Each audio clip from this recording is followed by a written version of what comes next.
Imagine a world where sharing a cigarette, or maybe just a scrap of scavenged meat, becomes this profound act of love. Deeper, maybe, than any romantic connection you can think of. Right. Where the earth itself, the mud, the dirt, that's your only friend, your mother, your last refuge against just total annihilation. Mm-hmm. This isn't just a story we're talking about today. It's a raw, really unflinching look into the very soul of survival. Today we're diving deep into the harrowing pages of a book that truly redefined how we understand the cost, the real cost of war. It absolutely did. A landmark book. Yeah, this is the deep dive. We unpack compelling narratives, we try to extract crucial insights, and, well, offer you a shortcut to being genuinely well-informed. We take a remarkable book, distill its essence. Exactly, and bring you the most potent nuggets of knowledge, hopefully laced with, surprising facts and just enough humanity to keep you totally captivated. Our mission is always to make complex ideas accessible, foster those aha moments. Right, without the information overload. And hey, before we jump in, a quick mention. If you're looking for more insightful analysis, more thoughtful reflection, inspired by profound literature, do check out Mindful Moments. That's on our YouTube channel. Yeah, our AI book analysis there really does inspire deep reflection and rational thought. Pretty fascinating stuff. Definitely worth a look. So today, it's Erich Maria Remarque's All Quiet on the Western Front. A monumental piece of writing. Absolutely. Seminal. Our mission, really, is to uncover the profound realities of what it was like to be a soldier in that war. From the gritty truths of just staying alive day to day, to the deep psychological scars left by the conflict, all through the lens of this incredible narrative. So where do we start that opening scene? Let's start right there. The stark realities of life on the front. The book kicks off with this almost, absurd scene, doesn't it? A massive surplus of rations. And why? Because half the company, 70 men, were just wiped out. Yeah. What does that immediate chilling calculation tell us about survival right from page 1? Well, what's immediately striking, I think, is the brutal, pragmatic efficiency that's just born of immense loss. Right.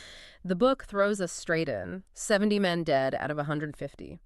And the immediate reaction isn't overwhelming grief, not on the surface anyway. Wow. It translates directly into a bean feast, as the book calls it, for the 80 survivors. A bean feast. Wow. It raises this crucial question about human adaptation, How does such a grim reality desensitize soldiers to the actual human cost? Yep, it's so fast. Instantly. You see it really clearly in characters like Jaden. He's this lean, locksmith, always hungry guy. His chaps are literally quivering with excitement. He's asking, tobacco too, yes, everything. And he's beaming, saying, what a bean feast. That's all for us. Each man gets, wait a bit, yes, practically 2 issues. 2 issues, because 70 men are gone. Exactly. Even Ginger, the cook, he initially protests, right? That won't do, he says about giving out the extra food. Yeah, trying to stick to the rules. But he backs down fast when the others all shout him down.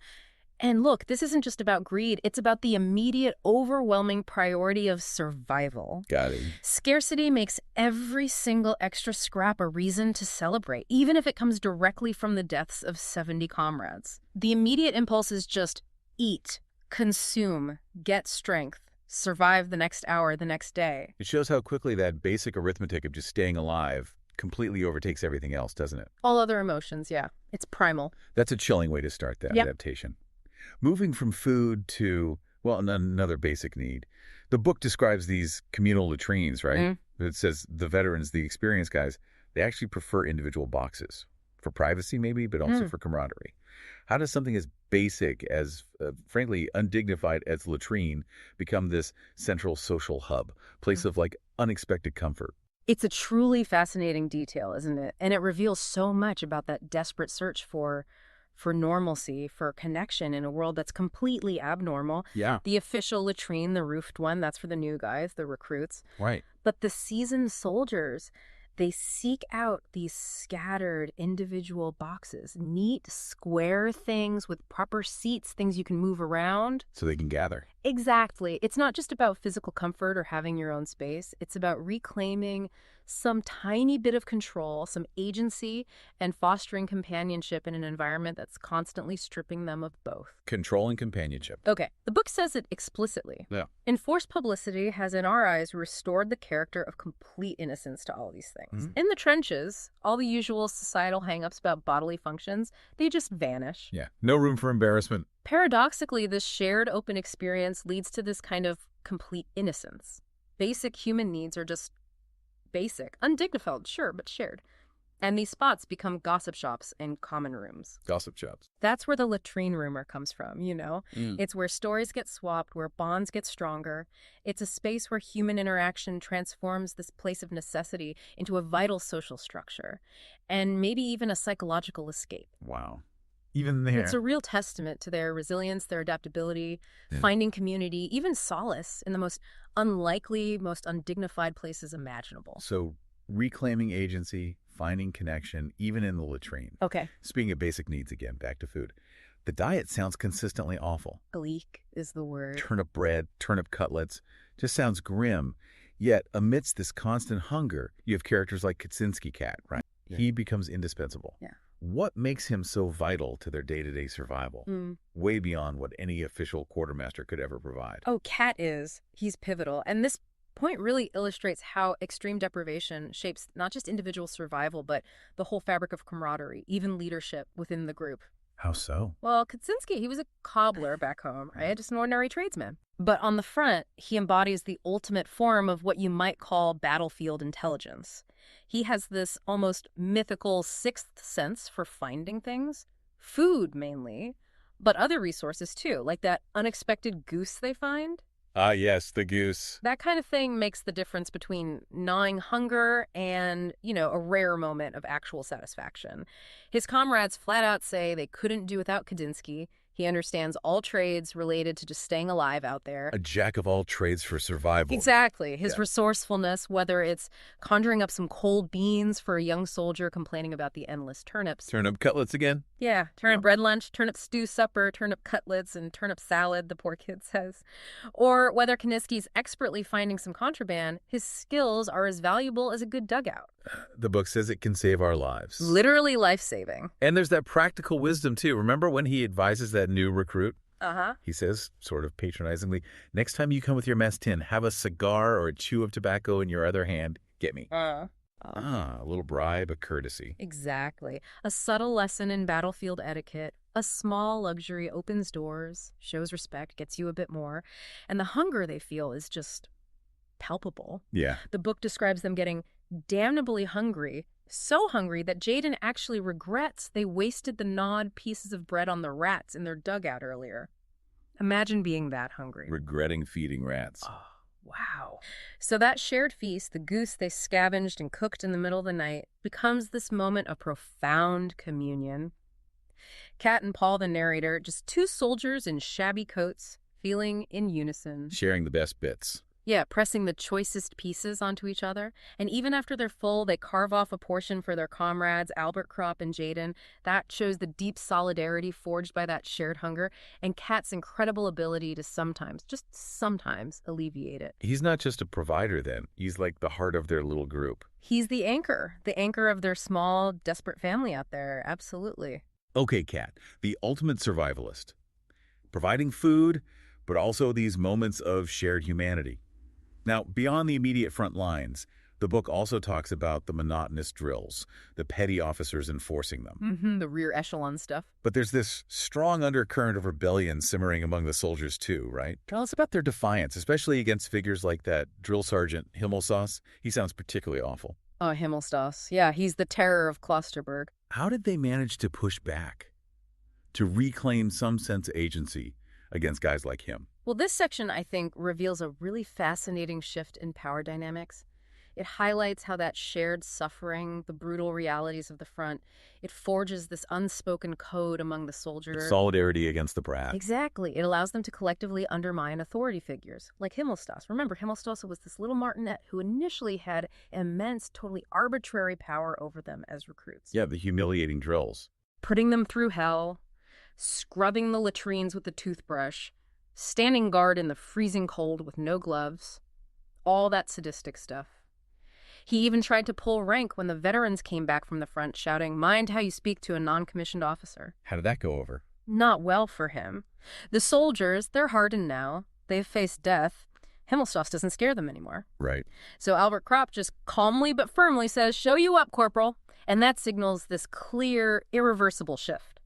Himmelstas tries to make them do drills again. Yeah, Their exactly. obedience is slow, infuriatingly slow, carefully going down on our knees, then on our hands, making every movement drag out. It infuriated Himmelstas until he was hoarse and finally just left them alone. Malicious compliance. Pretty much. It's not just messing around. It's a crucial way they reclaim agency, reclaim their dignity in a system designed to crush it. And then there was the ambush, wasn't there? Ah, yes, the ultimate act of defiance. On a dark road, they coordinate it perfectly, throw a bed cover over his head, and then just beat him senseless. Hey Westus, this giant peat digger with a hand like a coal shovel, delivers a blow that would have felled an ox. Primal revenge. Totally. And the book says it made them more or less content to leave next morning. It suggests this act provided this huge psychological release. It marked the absolute end of Himmelstas's power over them. Their collective will, their hardened resilience, finally broke their tormentor. That moment must have felt like a massive victory for them, however small in the grand scheme. A bit of power back. A necessary catharsis, perhaps. But this brings us to something deeper, doesn't it? What does all this mean for these young men sent off to fight? The book paints such a stark contrast between the older generation, especially teachers like Cantorek, who pushed them to enlist, and the devastating reality these boys found. Huge contrast. How did figures like Cantorek manipulate them into volunteering? And what was the true, shattering reality they actually discovered when they got there? Yeah, this section raises a really crucial, heartbreaking question about patriotism, about indoctrination, and the profound cost of that naive idealism. Cantorek, their old schoolmaster, he used his moving voice, his long lectures, to basically shepherd the entire class down to the district commandant's office to volunteer en masse. The whole class. The whole class.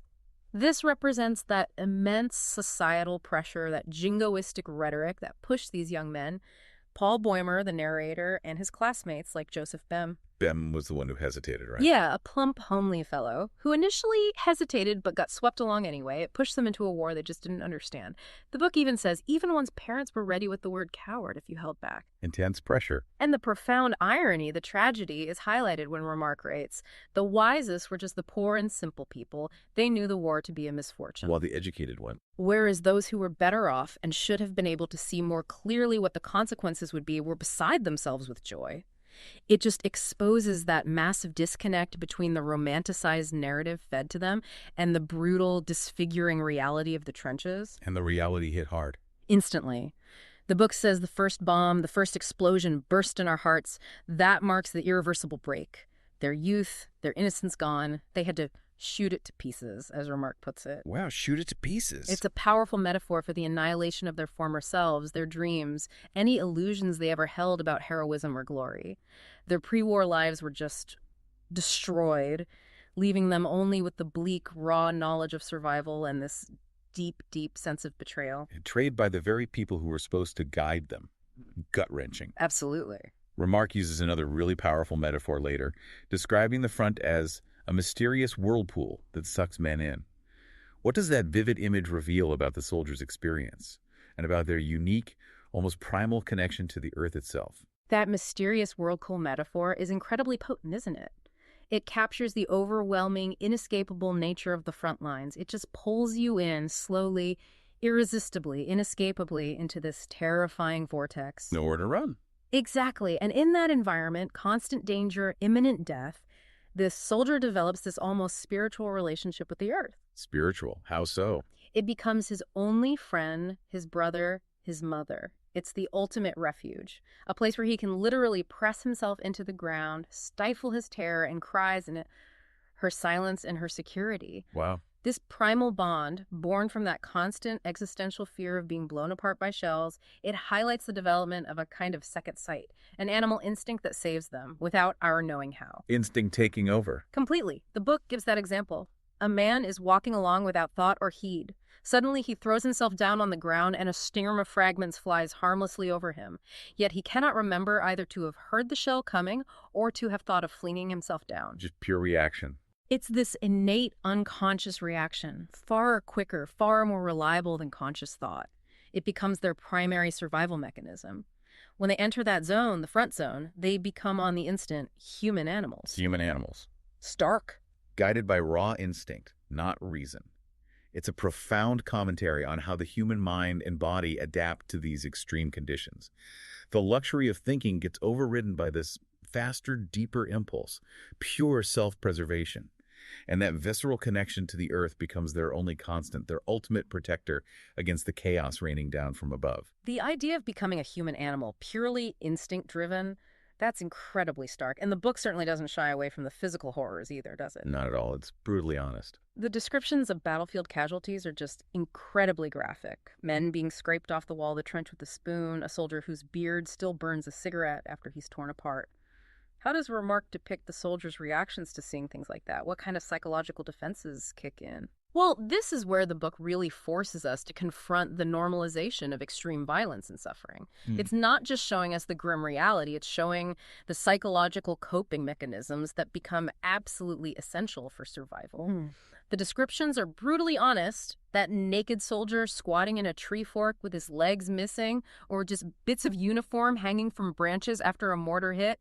Men blown clean out of their clothes. Unimaginable. And Jaden's chilling remark about men being smashed so that you could scrape them off the wall of the trench with a spoon and bury them in a mess tin. That exemplifies the casual, almost detached observation required just to function day to day. Detachment is a shield. Exactly. Even more harrowing, maybe, is that image of the soldier with the lower part of his body and his legs torn off, but his beard still burns a cigarette until it just dies out on his lips. And the soldier's reaction, it isn't shock, not overt pity usually. It's more often this grim, practical indifference, sometimes even dark humor. Dark humor, really? Yeah, like when Paul puts a helmet on that fair-headed recruit's backside, his highest part. He says it's not for a jest, but out of consideration, because a shot in it can be damn painful and means months in hospital. Practicality over sentiment. Utterly practical, almost cynical. It's their way of processing constant random violence. That recurring line, "it can't be helped," captures the inescapable nature of it all and the psychological armor they have to wear. They get so completely played out after an attack, the book says, that even intense hunger is forgotten. Comrades have to be struck with our fists to waken them for the next assault. Just total exhaustion, numbness. Utter exhaustion and a deep-seated numbness, yeah. That level of detachment, that practical indifference to such unspeakable horror, it really hammers home the toll this kind of existence takes. Yet, amidst all that chaos, the book highlights this extraordinary bond between the soldiers, particularly between Paul, the narrator, and Kat. Paul and Kat. Yeah. What makes this brotherhood so powerful? It's even described as more complete than the bond between lovers. What's going on there? Well, this is maybe one of the most profound insights in the whole book, isn't it? The way human connection evolves under that kind of extreme duress. Yeah. The text suggests that common danger, shared experience, the constant intimate presence of death, it all forges this unique solidarity. He calls it the desperate loyalty to one another of men condemned to death. Men condemned to death. This great brotherhood, it adds something of the good fellowship of the folk song, of the feeling of solidarity of convicts. It's a bond born from shared vulnerability, from the tension and forlornness of death. They seek, in a wholly unpathetic way, a fleeting enjoyment of the hours as they come. Finding small joys together. Exactly. And Paul reflects so beautifully on sitting with Kat, cooking that goose in the middle of the night, remember? He says, "We don't talk much, but I believe we have a more complete communion with one another than even lovers have. Just two men, 2-minute sparks of life. Outside is the night and the circle of death." They feel in unison, pressing those choicest pieces of goose onto each other. That silent understanding. Yes, it exists without words. It's this silent pact of mutual support, of survival. Paul feels most at home with Kat and Albert, much more than he does when he actually goes home on leave. Right. Even something like Chaden wolfing down his ham and pea soup during an attack because he cannot be sure he will be alive in an hour, that's understood within this brotherhood. It's the eat now, die later mentality that defines their shared world. So their unity, that silent understanding, it's their only real defense. Their only defense against the storm of dissolution and madness that's constantly swirling around them. Yeah. Absolutely. It's an incredible testament, really, to the human spirit's ability to forge such deep bonds even, maybe especially, in the most inhumane conditions. But what happens when those bonds are stretched or broken, or when the soldiers try to go back to their old lives? Paul's experience on leave is just profoundly unsettling, isn't it? Deeply unsettling. He finds himself feeling like a strange sight in his own civilian clothes. He struggles massively to connect with his family, his community. Why does he feel so alienated from the world he once knew? What does that reveal about the irreversible transformation caused by war? That section raises such a crucial and heartbreaking point about that transformation, doesn't it? It reveals this profound psychological chasm that opens up, separating the soldiers from their former lives from civilians. Paul, he's physically home, but he feels completely disconnected. He notes, "I am not myself there. There is a distance, a veil between us," talking about his family. The veil. His mother's pleased to see him in civilian clothes, but his father wants him in uniform to show him off. They just fundamentally misunderstand his experience. There's civilian concerns talking about the front lines, the economy. It all feels trivial, remote, almost insulting to him. Can't relate anymore. Not at all. The contrast is just too stark. The whining splinters and star shells of the front, the wounded being carried back, his comrades crouching in mud-filled trenches, versus the comfortable, mundane worries of civilian life. And his books? He loved his books before. He tries so hard to reconnect with them. Books that once stirred this quiet rapture, this nameless urge, he literally pleads with them. "Speak to me. Take me up. Take me, life of my youth. You who are carefree, beautiful, receive me again." Nothing. Nothing stirs, he says. Words do not reach me. He feels unable to find my way back. He describes this terrible feeling of foreignness. Foreign in his own home. Exactly. He ends up both envying and despising civilians, including his old teacher, Cantorek, who he actually runs into again. Cantorek's now a lowly territorial soldier himself. Oh, the irony. Huge irony. And Middlestate, Paul's former classmate, who's now Cantorek's superior in the barracks, takes great pleasure in humiliating him, using Cantorek's own old criticisms against him. Inadequate, Cantorek, quite inadequate. A sweet revenge, maybe. A fleeting moment of vengeful satisfaction, perhaps. But it doesn't solve Paul's core problem, his deep anguish. That psychological chasm is just too wide. His youth, his innocence, they're irretrievably lost. The war has made him a stranger, even to himself and certainly to his old life. That feeling of not being able to truly go home again, of being irrevocably changed, that's incredibly poignant. It really is.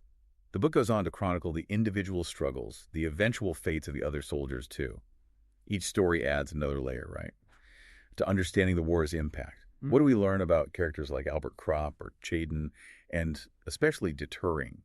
How do their individual stories deepen our understanding of the varied yet always tragic outcomes of being at the front for so long? Yeah, connecting those individual stories, those trajectories to the bigger picture really underscores the devastating psychological toll and how it manifests in such different ways, different forms of breakdown. Right. Take Albert Kropp. He was the thoughtful one, right? The clearest thinker in the group, maybe. He suffers a severe leg injury, ends up having an amputation. While the stump heals physically, the book says he becomes much more solemn than formerly. He often breaks off mid-sentence, just stares ahead. It suggests this deep emotional withdrawal, the profound silence of trauma. Shutting down. And chillingly, the book states, if he were not here with us, he would have shot himself long ago. That shows the fine line between the support of camaraderie keeping him going and the abyss of despair just waiting. His contemplation of suicide highlights that irreversible damage to his spirit. And Deterring. The farmer. Deterring, yes. The simple peasant, deeply attached to his farm, his wife, his cherry trees. He embodies a different kind of breakdown. His desperate yearning for home becomes overwhelming. He tries to desert, doesn't he? He does. He sees cherry blossom, perhaps branches brought back from leave, and it just breaks him. His expression when thinking of his trees back home is described as this curious expression, a mixture of cow and yearning God, half stupid and half rapt.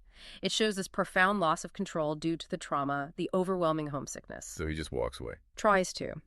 A naive, ill-fated attempt to just head towards Germany. Of course, he's caught by the despicable military police. A stark reminder of the system's unforgiving nature, the futility of individual escape. And Chaden, what happens with him? Chaden, well, he finds this strange, almost cynical kind of solace in the idea of being punished, of imprisonment. He gets court-martialed for insubordination towards Himmelstas. Right. And he says, 5 days clink are 5 days rest. Later, facing potentially harsher punishment, he muses that if sent to the fortress, the war will be over, so far as I am concerned. Seeing prison as arrest and escape. Exactly. So you have these diverse responses: Kropp's withdrawal and suicidal thoughts, Deterring's desperate, doomed flight, Chaden's cynical acceptance of captivity as a reprieve. They all highlight these devastating psychological consequences.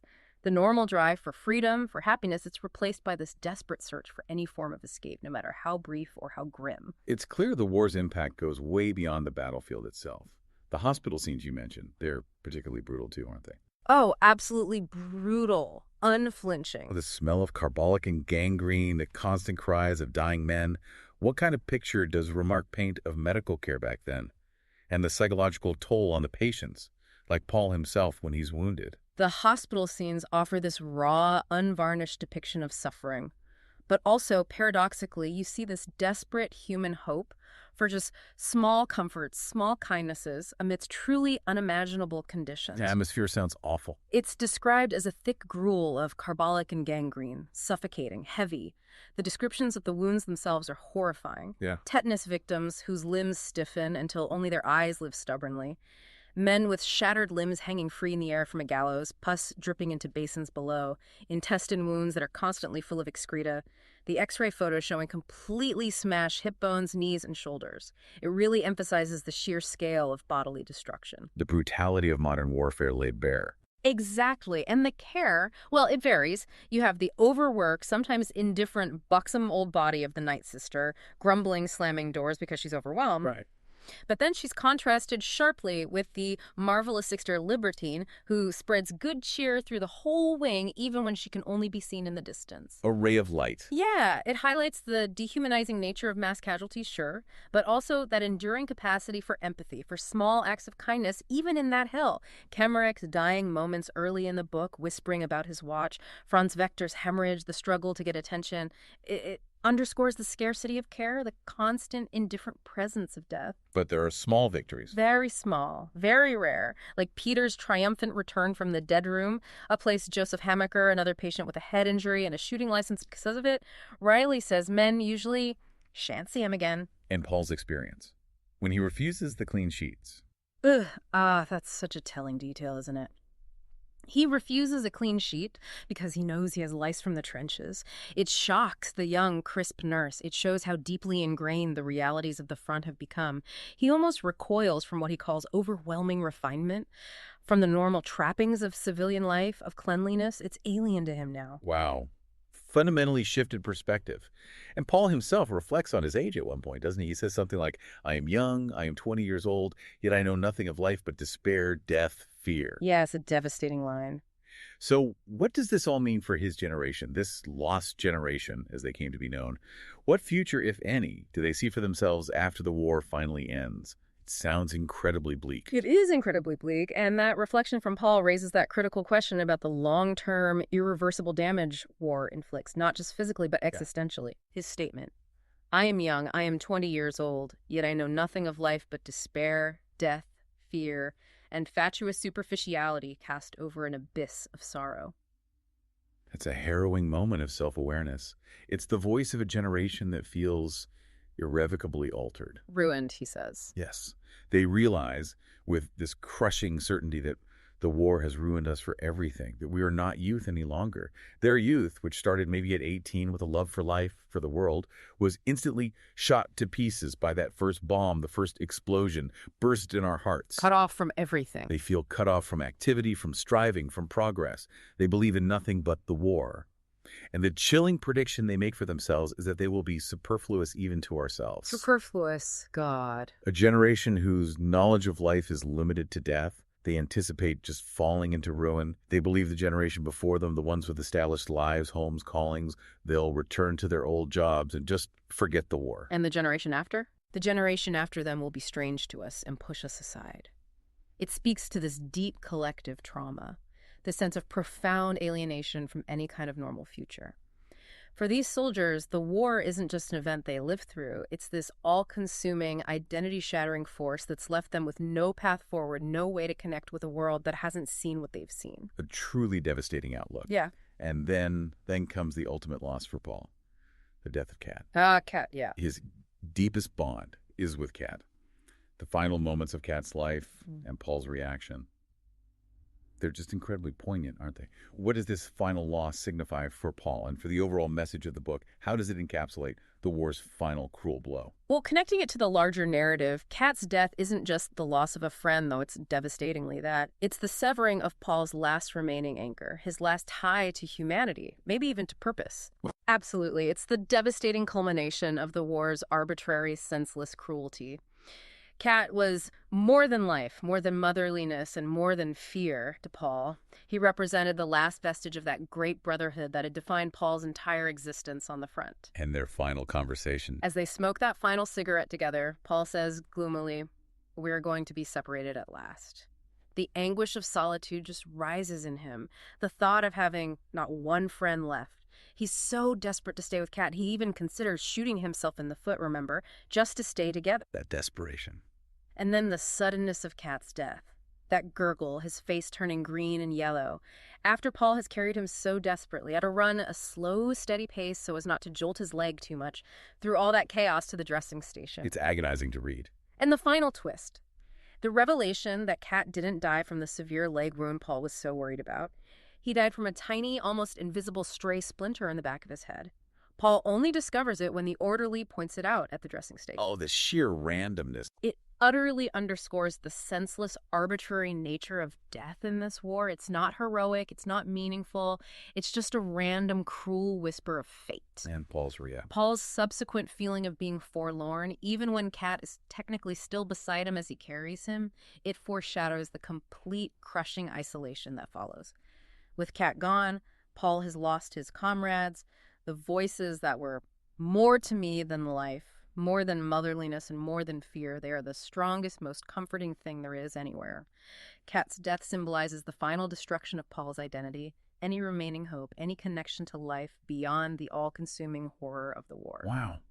So our journey through this really profound book reveals that war isn't just about the battles, the strategies.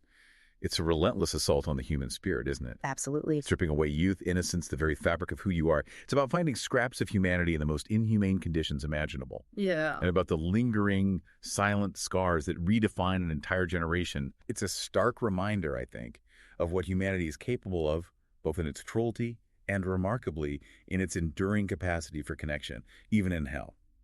So what stands out most to you listening to all this? This intense examination of the human condition under the absolute most extreme pressures. This book, it really compels us to consider how easily societal fervor, that patriotic drumming, can lead to truly unimaginable suffering.